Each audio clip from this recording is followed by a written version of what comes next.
नमस्कार, मैं H D Singh. और जैसा कि हम लोग पर्यावरण संरक्षण पर काम करते हैं और चाहे वो वाटर हो, एयर हो या सॉइल पोल्यूशन हो, इन सभी मुद्दों पर हम लोग बात करते हैं, चर्चाएं करते हैं। और आज उसी कड़ी में हम सॉइल पोल्यूशन पर बेसिकली जब भी हम लोग सोचते हैं तो सबसे पहले दिमाग में एक ख्याल आता है कि केमिकल फर्टिलाइजर्स जो हमारे खेतों में डाले जा रहे हैं उनका एक अच्छा और नेचुरल सोल्यूशन क्या है, उसके बारे में हम लोग बात करने की कोशिश करते हैं। उसी कड़ी में आज मैं श्री मयूरमान सिंह जी के आवास पर हूँ। और मैं श्री मयूरमान सिंह जी के आवास पर इसलिए हूँ क्योंकि उनकी 100 साल से भी ज़्यादा पुरानी रिसर्च का एक प्रोडक्ट है जो केमिकल फर्टिलाइजर का एक बहुत अच्छा ऑप्शन हो सकता है। हम शायद वापस अपने पुराने स्थिति में पहुंच जाएं, न केवल हम बल्कि हमारी ज़मीन, हमारे खेत सब अपनी पुरानी स्थिति में पहुंच जाएं। तो मैं स्वागत करूंगा श्री मयूरमान सिंह जी का। और श्री मयूरमान सिंह जी का आपका स्वागत है बहुत बहुत हमारे साथ और थैंक यू वेरी मच। सबसे पहले मैं आपको धन्यवाद देना चाहूँगा कि आपने समय दिया इस पर बात करने के लिए।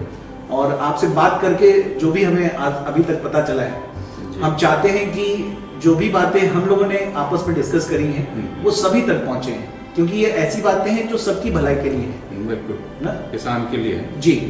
और बेसिकली इस देश की रीढ़ है जी। तो बेसिकली किसान ही इस देश को चलाता है। जय जवान जय किसान बहुत सदियों से ये नारा चलता रहा है।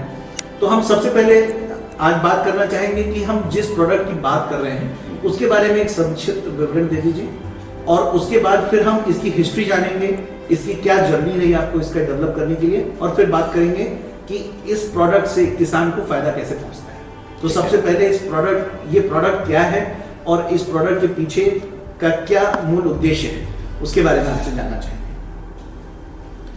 ये प्रोडक्ट जो है पौधे के विभिन्न पौधों के विभिन्न हिस्सों को लेकर बनाया गया है। ये 50 से अधिक पौधों का मिश्रण है।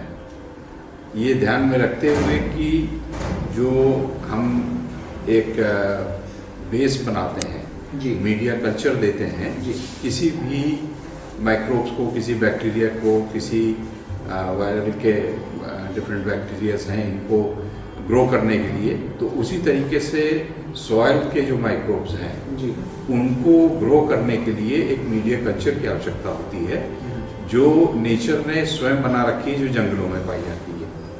उसी को ध्यान में रखते हुए ये प्रोडक्ट बनाया गया है जिसमें पौधों के विभिन्न हिस्सों को लेकर बनाया गया है। ये उन माइक्रोब्स का कल्चर है। जब माइक्रोब्स इस पे एक्ट अपॉन करते हैं तो ये उसको कार्बन में कन्वर्ट करते हैं और इसकी फीड को जो लेते हैं, फिर जो पौधे की रिक्वायरमेंट है उसमें ज़रूरी नहीं है कि NPK ही तक सीमित हो। इसमें 51 तरीके के तत्व अभी तक जानने में आए हैं कि ये सब इन माइक्रोब्स के द्वारा पौधे को प्रदान होते हैं। तो बेसिकली ये माइक्रोब्स का बेस्ट फीड है। माइक्रोब्स का बेस्ट, और उस फीड को जब माइक्रोब्स कंज्यूम करते हैं जी, तो वो सारे तत्वों को प्रोड्यूस करते हैं एज अ नेचुरल फिनोमेना जो पौधों के लिए आवश्यक है। यही एक सिस्टम है, नेचुरल सिस्टम है जी, नेचर का नेचुरल सिस्टम है। राइट। उसी को प्रोडक्ट के रूप में करने का प्रयास किया है क्योंकि इस समय होल्डिंग कम हो गई है, अवेयरनेस कम है नेचर के बारे में जी, उपलब्धता इन पौधों की या चीज़ों की नहीं है जी, और लोग जो हैं वो केमिकल की तरफ हैं लेकिन उससे उनको फायदा नहीं हो रहा है, नुकसान हो रहा है, तो वो मुड़ना भी चाहते हैं इस तरह जी। इस प्रोडक्ट का नाम आपने क्या रखा है? इस प्रोडक्ट का नाम एग्रो नवजीवन रखा है। एग्रो नवजीवन। हाँ,